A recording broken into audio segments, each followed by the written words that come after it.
Bienvenue à notre rendez-vous de midi. Nous sommes aujourd'hui le mercredi 8 juin. Pour commencer, permettez-moi de partager avec vous quelques mises à jour dans l'agenda de la présidente von der Leyen. Je vous rappelle que la présidente sera à Rome demain, où elle participe au festival sur le New European Bauhaus. Elle en profitera aussi pour rencontrer le président de la République italienne, Sergio Mattarella, ainsi que le maire de Rome, Roberto Gualtieri. Vendredi, elle sera à la Cité du Vatican, où elle sera reçue en audience par le pape François. Now, I will give the floor to Balázs, who has an announcement on our support to humanitarian organizations in Ukraine. Balázs. Indeed, as humanitarian needs continue to rise in Ukraine, the EU is providing direct operational support to aid organizations working in the country. The EU has set up and fully funded 2 warehouses in Ukraine, respectively in Vinnytsia and Dnipro. We are also contracting trucking services to get humanitarian aid to those in need. The use of these humanitarian services are, of course, offered free of charge to aid organizations in Ukraine as part of the new European humanitarian response capacity system. The first operation under this initiative took place already in April this year in Moldova. This included the setup of an EU hub in Chisinau and the deployment of shelter supplies with a view to helping Ukraine. You will, of course, find more information on the operation in our daily news. Thank you very much. Balázs, before closing announcements, let me welcome a group of visitors composed of, as I am told, journalists from Germany, Czechia, Benin, and Madagascar. Welcome to all of you. Okay, that is all in terms of our announcements. Are there questions for us today? I will go straight to Interactio. Cataline. Thank you, Eric. My question is regarding for import duties. I would like to ask whether the Commission intends to impose import duties on crude oil from countries that have been exempted from the Russian oil embargo, for example, Hungary. Thank you very much. Thank you very much. I don't think that we have any specific information to provide to you on this today. Obviously, if the Commission were to come forward with a proposal on this, we would inform you. But I'm not informed of any developments on this at this point in time. As you know, the Commission has adopted, not the Commission, the EU has adopted a 6th sanction package which indeed imposes a progressive ban on imports of seaborne oil from Russia, but provides some limited exemptions on pipeline oil, and we have said that we will be coming back to this issue in the near future. Okay, let us move on to other issues. David, you have the floor. Price your democracy. I have a question about the Bilderberg Group meeting in Washington over the weekend for 3 days in a private hotel, which was also attended by a number of members of the Commission, and specifically about the lack of confidence that this brings for the public in the impartiality of the Commission. The meeting had 120 privately invited people there who were amongst the richest and most influential people in the world, from the King of the Netherlands to bankers, to heads of energy corporations, some media groups, and they talked about a number of things which have a vital importance to the public. And these included things like the fragmentation of democracy, disinformation, geopolitical realignment, and so on. As far as I know, the attendance of members of the Commission was not announced. The Vice President Skinas and Mr. Reinders was there, as well as Mr. Barroso, who is now chairman of Goldman Sachs International. The public would like to think of the Commission as an impartial, honest broker. And if they attend secret meetings, this obviously causes great problems. So why did the commissioners attend? Could we have transcripts of the speeches there? And what is going to be done to repair the lack of confidence of the public in the Commission as being impartial if it attends meetings which are by groups they would consider to be lobbyists of a global nature? Thank you.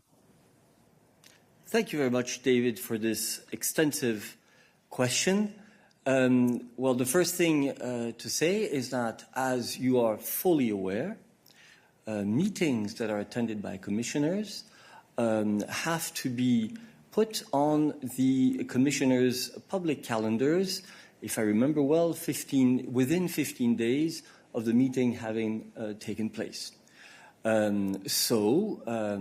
It is in the next 15 days after this meeting that you will, in any case, and that the public in general will be able to see which, if any, commissioners have taken part.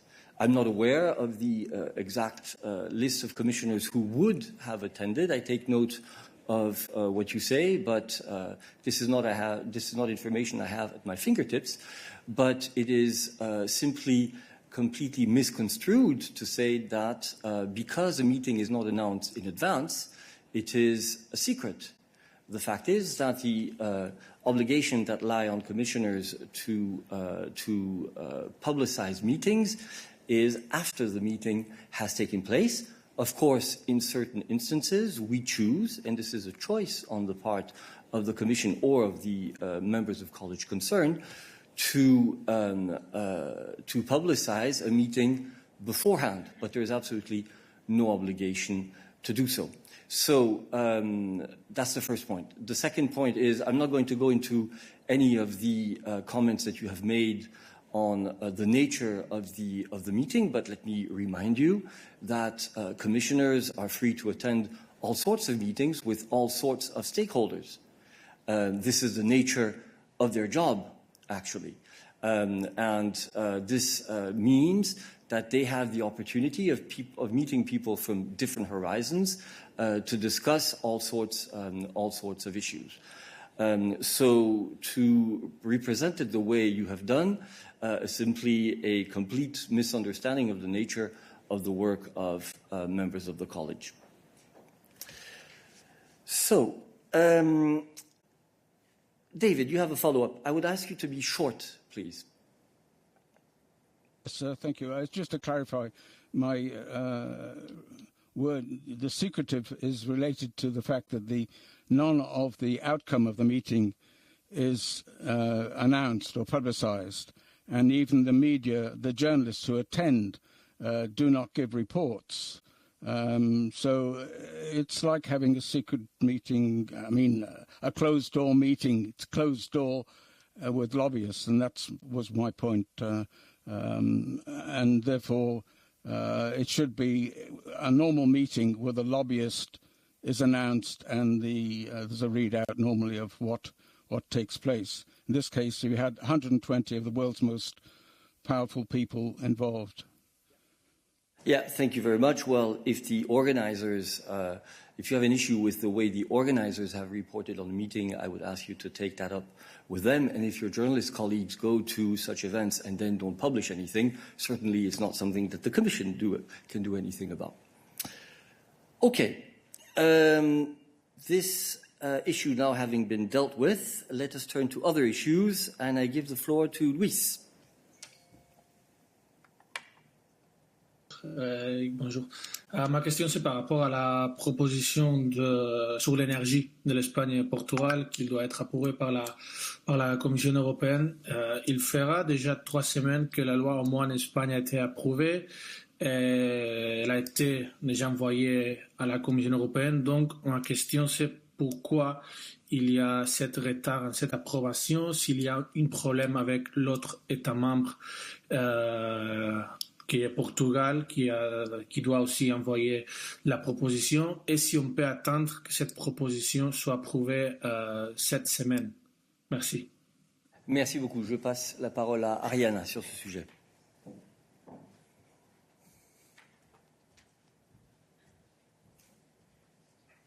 Bonjour, juste pour clarifier qu'on a bien reçu la notification par l'Espagne et par le Portugal. On est en train de l'évaluer et comme toujours, je ne peux pas donner plus de détails sur le temps, le délai pour l'évaluation qu'on est en train de faire. Clairement, quand on va prendre une décision, on aura un communiqué de presse, on aura la possibilité de vous confirmer ça et donc on reste en contact. Watch this space, comme on dit en anglais. Merci. Louis, tu as une question de follow-up. La question, c'est que c'est un sujet qui a été accordé à la sommet du mois de mars. Il y a beaucoup de gens, des familles qui attendent cette décision, même aussi le gouvernement espagnol. Ce matin, le président a dit que nous attendons la décision de la Commission européenne. Donc, qu'est-ce qu'il faut analyser et pourquoi il y a cet retard de 3 semaines pour analyser cette proposition, s'il y a quelques problèmes qui font que la proposition ne soit approuvée encore. Alors, les 3 semaines, si vous qui le disiez, je ne peux pas confirmer quand on a reçu la notification. C'est pas si loin dans le temps. Clairement, on connaît très bien les conclusions du Conseil des 24 et 25 mars. On soutient les efforts déployés par l'Espagne et le Portugal pour aider l'économie dans le contexte des prix de l'énergie élevés. Et clairement, à la suite de l'attaque injustifiée de la Russie à l'Ukraine. Ils ont récemment, l'Espagne et le Portugal ont récemment officiellement notifié les mécanismes temporaires d'urgence à la Commission et clairement on doit bien l'évaluer et bien comprendre de ça qu'on est en train de parler. On a des échanges avec les États membres. C'est très normal dans les processus des aides d'État qu'il y a des échanges avec les États membres et qu'il prend un petit peu de temps pour évaluer la compatibilité des mesures proposées avec les règles sur les aides d'État. Ça ne veut pas nécessairement dire rien en plus, et comme je dis, on reste en contact et quand on va prendre une décision, on va vous communiquer ça. Oui, permets-moi de dire, Louis, que je ne pense pas que le terme de retard soit approprié, car il n'y a pas de délai pour la Commission pour analyser une mesure notifiée par un État membre. Cela dit, je peux t'assurer que les services de la Commission travaillent d'arrache-pied pour s'assurer que nous puissions avoir la réponse, la décision de la Commission sur ce mécanisme le plus rapidement possible. Voilà, y a-t-il d'autres questions concurrence pour Ariana aujourd'hui, étant donné qu'elle est avec nous sur le podium? Ça n'est pas le cas. Merci Ariana. Maria. Bonjour, merci Eric. Maria UDRESCU pour la Libre Belgique. J'avais une question concernant un rapport publié par Corporate Europe Observatory aujourd'hui. Il dénonce l'énorme poids du lobbying des entreprises pour diluer la proposition de la Commission visant à tenir pour responsables les entreprises des conséquences humaines ou climatiques de leurs activités ou des activités de leurs sous-traitants. Donc en fait, ce lobbying serait passé notamment par le Regulatory Scrutiny Board, dont la transparence laisserait à désirer. Donc je voulais savoir si vous aviez une réaction à ce rapport, quel poids les lobbyistes ont-ils eu sur cette proposition qui concerne finalement seulement 1% des entreprises. Merci. Merci Maria. Je regarde mes collègues, mais personne ne semble avoir d'informations particulières sur le rapport auquel tu te réfères. Je ne sais pas si tu nous avais contacté en amont pour signaler cela, mais évidemment, on prend note de ta question et on reviendra vers toi ultérieurement. Y a-t-il d'autres questions pour nous? Ah, attends. Il y a un collègue qui n'est pas dans la salle, mais qui est connecté depuis Strasbourg, Dan, et auquel je n'ai pas pensé en regardant mes collègues, et lui peut peut-être répondre. Dan, you have the floor. Yes, thanks, Eric. I hope you can see me and I hope you can hear me. Yes, go ahead. Yep. Hi, Maria. Thanks very much for your question. I'm not going to comment specifically on the report itself, but I'd just like to recall one or two important elements, one or two important statements which we've made before about the Regulatory Scrutiny Board in the Commission. The board itself is an internal, independent and objective senior expert group, which neither takes nor seeks instructions from any internal or external lobby group. The Regulatory Scrutiny Board itself is an independent body within the Commission which advises the President and the College of Commissioners. It provides central quality control and support for the Commission impact assessments at the early stages of the legislative process. Now, of course, if you like, I can go into more detail with you about the work of the Regulatory Scrutiny Board, but I just wanted to underline our firm position on this, that the Regulatory Scrutiny Board is independent, it is objective, and it is an internal expert group which helps us in the legislative process. Thanks. Thank you. And I think the emphasis there has to be on the help in the legislative process. It is a body that provides opinions to the college. All right. Any other issues for us today? That is not the case as far as I can see. So thank you very much and see you tomorrow.